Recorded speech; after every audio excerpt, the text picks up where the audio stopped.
We always start this exercise, this mat exercise, with Georgia May in a sit. So we walk her up to the mat, we have her sit, we say, go to your mat, and she may pounce on the mat because she loves the mat. It's a safe place for her. It's a place where she gets rewarded. She loves to do this. That's why you have her wait for permission to go, like you saw me do. And actually, in your real life, she's not going to be so excited.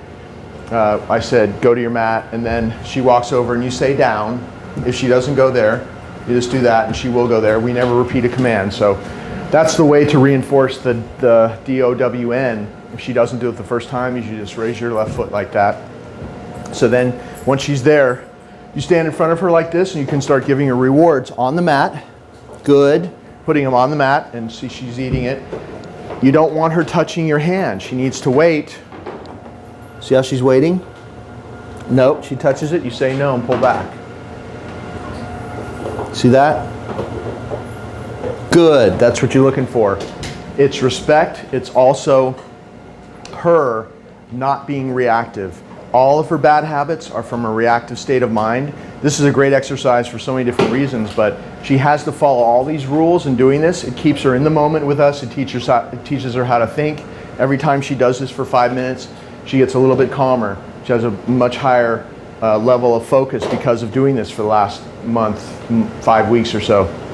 So make sure you put that piece of reward good there. Make sure she doesn't touch your hand. Then you can start doing like basic downstay, which is to walk around. And walk around both ways. Everything that she learned on this mat, she'll do out on the street when you finally go out there. But we taught her at first on the mat. Good. Notice how slowly and deliberately I'm delivering the food. If you're fast, or if you toss the food, or if you're jerky and not calm and smooth the way you do it, she's not going to be calm. So remember that whoever's doing this exercise with her, they have to be calm. She's going to soak up whatever place you're at. So if I'm walking fast, if I'm sloppy, if I'm doing this, if I'm throwing food down, you're not going to get a benefit out of this. But if I'm focusing, even if I'm having a bad day, for 5 minutes I need to be calm. I need to deliver the food in a calm way so that she waits. Good. And just be as calm as possible and she will be the same way. So once you can do this, then you can do things that are more difficult for her to handle, like walking farther away. I'm going to walk past the camera person here. Back into the kitchen. Come back. Get a reward. Good. Walk over here. Make some noises. Whatever. Sit down on the sofa. It's okay if she turns around to look, but she just can't move her body. That's the rule. She can turn around to look, but as long as her body stays straight, reward her for this. Good. So there's all kinds of things you can do in your household, but always start with the simple stuff and then just do gradually harder and harder and harder and harder. Don't go from walking around her to something really difficult. Just gradually ease her into the difficult stuff. Like this is a difficult thing. Going outside, leaving her alone, and that's a dog in a crate right there, whining because he wants to be out with us. So that's what that noise is you hear. So I'm going to go outside, close the door, knock on the door, really hard. Good. Come back in, you give her a reward for that.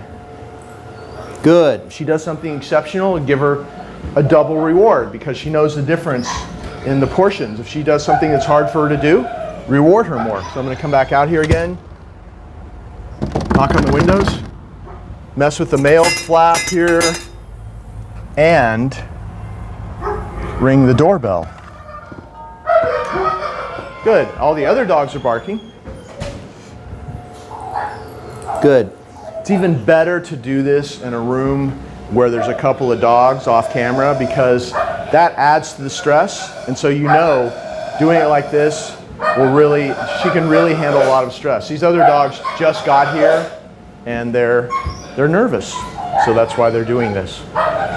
This whole front door thing and front window thing and doorbell and all that, it's great to do. If she can handle this, she can handle a lot. So that's why we always practice it. And of course, we will practice it in your household as well.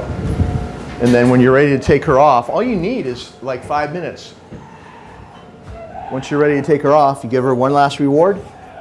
Pick up the leash, stand next to her, pat your leg and say, okay. And then sit.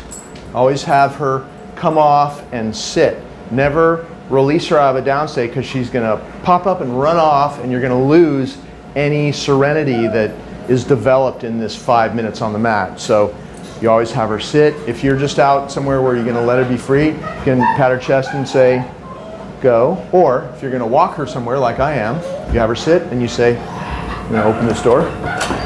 And you say, okay.